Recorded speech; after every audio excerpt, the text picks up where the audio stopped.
অষ্টম শ্রেণী পাস একজন ড্রাইভারের বেতন 12তম গ্রেডে রয়েছে। স্নাতক পাস একজন প্রাইমারি শিক্ষকের বেতন সেখানে 13তম গ্রেডে রয়েছে। পরবর্তী বক্তা মাননীয় সদস্য মোহাম্মদ আব্দুল ওয়ারেস, গাইবান্ধা 5, সময় 5 মিনিট।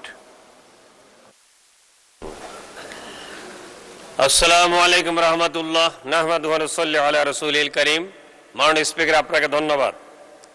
আমি একজন বীর মুক্তিযোদ্ধা প্রাইমারি স্কুল টিচার, কৃষকের সন্তান। মাননীয় স্পিকার, বাজেট কোনো দলের নয়, বাজেট সরকারের বা জনগণের। অতীতে বাজেট পেশের পরপরই সরকারি দল স্বাগত মিছিল করেছে, বিরোধী দল প্রতিবাদ বিক্ষোভ মিছিল করেছে। সংসদের ভেতরে বাইরে সরকারি দল বিরোধী দল পরস্পর বিপরীত কথা বলবেই, এটাই গণতন্ত্রের চরিত্র। জি হুজুর করা বিরোধী দলের রাজনৈতিক বৈশিষ্ট্য নয়। ধান মানতে শিবের ঈদগাঁও বাজেট বক্তৃতা নয়। আমরা সরকারকে ফেল বা ব্যর্থ করাতে চাই না। আমরা সরকারকে জনবান্ধব, দুর্নীতিমুক্ত, গতিশীল রাখতে চাই বলেই কঠোর সমালোচনা করি। এটাই আমাদের সংসদীয় অধিকার, দায়িত্ব, কর্তব্য। আমরা বিশ্বাস করি দেশের উন্নয়ন বাড়াতে হলে উন্নয়ন বাজেট বাড়াতে হবে এবং সেই জন্য স্বাভাবিকভাবেই রাজস্ব বৃদ্ধি করতে হবে। তবে জনসাধারণের সহনীয় মাত্রায় থাকতে হবে। উন্নয়নের বাধা হচ্ছে অস্বচ্ছতা, অদক্ষতা, দুর্নীতি, ঋণ খেলাপি, অতিরিক্ত সুদের হার। আমলাতান্ত্রিক জড়িততার কারণেই বিদেশি বিনিয়োগকারীদের অর্থ পাইপলাইনে পড়ে থাকে এবং হাজার হাজার কোটি টাকার সুদ তারা বিদেশে পাচার করে।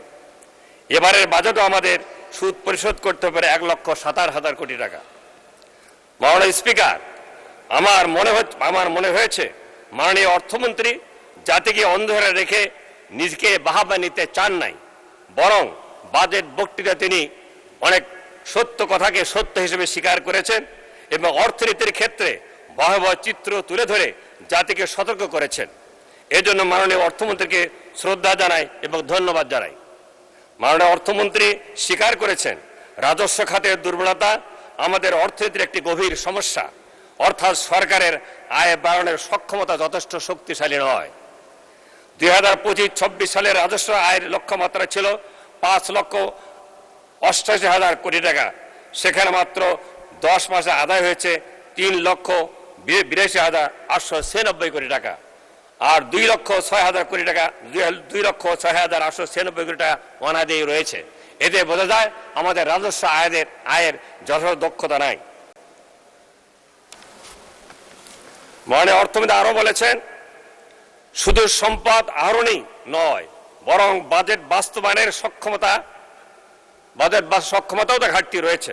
অর্থাৎ সরকারের আয় অর্থাৎ রাজস্ব বাড়ানোর সক্ষমতা কম এবং বাজেট বাস্তবায়নের সক্ষমতা কম। এটা মাননীয় অর্থমন্ত্রী শুধু এই 26 সালে সরকারকে মিন করেননি, অতীতে সরকারগুলো এভাবে চিহ্নিত করেছেন।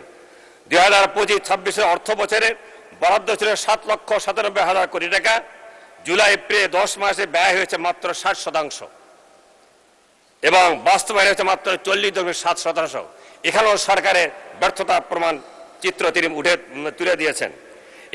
এই অভিজ্ঞতা আমাদেরকে মনে করিয়ে দেয় যে কেবল উচ্চাভিলাষী লক্ষ্যমাত্রা নির্ধারণ করাই যথেষ্ট নয়।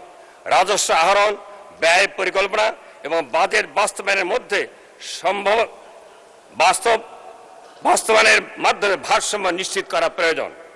2005 এবং 2006 সালে রাজস্ব জিডিপি অনুবাদ ছিল 8.2 এবং 18 বছর পরে 2023 থেকে 2024 সালের রাজস্ব জিডিপি অনুবাদ 8.2। অর্থাৎ 17 বছরে আমাদের জিডিপি কোনো বৃদ্ধি পায় নাই। এটা আমাদের জাতীয় দুর্বলতা, সরকারি দুর্বলতা। মাননীয় অর্থমন্ত্রী জাতিকে সতর্ক করে বলেছেন, আমরা কত গভীর খাদে পড়ে আছি। চাটুকারিতা, স্তুতিবাক্য, সমালোচনা, উপহাস করে এই গভীর খাদ থেকে উদ্ধার পাওয়া সম্ভব নয়। দ্রুত ঐক্যবদ্ধ সিদ্ধান্ত, ঐক্যবদ্ধ পরিকল্পনা, ঐক্যবদ্ধ পদক্ষেপ এবং ঐক্যবদ্ধ বাস্তবায়ন প্রয়োজন। 2025-26 সালে অর্থ বছরে খিলাফি ঋণের পরিমাণ ছিল 6,40,000 কোটি টাকা, যা বর্তমানে বাজেটে প্রায় 2/3 2024 সালে আমাদের বৈদেশিক ঋণের পরিমাণ ছিল 8,12,000 কোটি টাকা। আভ্যন্তরীণ ঋণ ছিল 10,77,000 কোটি টাকা। এই মিলে 2024 সালেই আমাদের জাতির ঘাড়ে ঋণ ছিল 18,892,892 কোটি টাকা, অর্থাৎ আমাদের বর্তমান বাজেটের দ্বিগুণ শুধু ঋণই ছিল। এই জন্য IMF, ওয়ার্ল্ড ব্যাংক বলেছে বাংলাদেশে ঋণ গ্রহণের ধারণ। ধন্যবাদ মাননীয় সদস্য। আজান পড়ে গিয়েছে, সুতরাং আজান পড়ে গিয়েছে, অসুবিধা হবে না? জি বলুন, 2 মিনিট বলুন। জাতি পুনর্গঠনে, জাতির উন্নয়নে কর্মদক্ষ, সৃজনশীল, নৈতিক মূল্যবোধ, দেশপ্রেমী, সৎ ও যোগ্য নাগরিক তৈরি করতে হলে শিক্ষার গুণগত মান, অবকাঠামোর উন্নয়ন, শ্রেণীকক্ষে প্রযুক্তির ব্যবহার বৃদ্ধি করতে হবে, ধর্মীয় শিক্ষার বাধ্যতামূলক করতে হবে। এই জন্য প্রাইমারি স্কুলগুলোকে অবশ্যই একজন ফাজিল পাস শিক্ষক দিতে হবে। এবার যেখানে অন্য ধর্মের শিক্ষার্থী রয়েছে সেখানে অন্য ধর্মের শিক্ষকও দিতে হবে। মাননীয় স্পিকার, আমি দাবি করছি প্রাইমারি স্কুল সহকারী শিক্ষক যারা রয়েছে তাদের দশম গ্রেডে উন্নতি করার জন্য। এর কারণ অষ্টম শ্রেণী পাস একজন ড্রাইভারের বেতন 12তম গ্রেডে রয়েছে, স্নাতক পাস একজন প্রাইমারি শিক্ষকের বেতন সেখানে 13তম গ্রেডে রয়েছে, স্নাতক পাস হাই স্কুলে একজন শিক্ষকের বেতন 10ম গ্রেড, স্নাতক পাস একজন সাব ইন্সপেক্টর বেতন 10ম গ্রেড, একজন HSC পাস ইউনিয়ন সেক্রেটারি বেতন 10ম গ্রেড। সেক্ষেত্রে স্নাতক পাস একজন প্রাইমারি সহকারী শিক্ষকের বেতন অবশ্যই 10ম গ্রেড হওয়া বাঞ্ছনীয়। মাননীয় স্পিকার, এই জন্য দাবি করছি অবিলম্বে আমাদের প্রাথমিক বিদ্যালয়ের সহকারী শিক্ষকদের বেতন 10ম গ্রেড উন্নতি করা হোক এবং যে সমস্ত বেসরকারি প্রাইমারি স্কুল রয়েছে প্রায় 35,000-এর ঊর্ধ্বে তাদেরকে সরকারিকরণ হোক।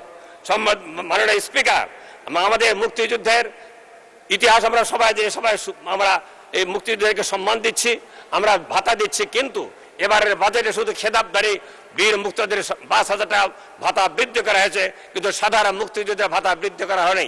এই জন্য আমি দাবি করছি সকল মুক্তিযোদ্ধাদের জন্য 5,000 টাকা সম্মানীয় ভাতা বৃদ্ধি করা হোক। স্পিকার, আমার এলাকায় আর বীর নিবাস, আমাদের অসচ্ছল মুক্তিযোদ্ধাদের সকলের জন্য বীর নিবাস বাস্তবায়ন করা হোক এবং জুলাই যোদ্ধাদের জন্য যারা শহীদ হয়েছে পঙ্গুত্ব পরিচর্যা তাদের জন্য জুলাই বীর নিবাস বাস্তবায়ন করা হোক। মাননীয় স্পিকার, দ্বিতীয় যমুনা ব্রিজ আমাদের গাইবান্ধা জেলার বালাসী অথবা ফুলছড়িতে হতে হবে, যাতে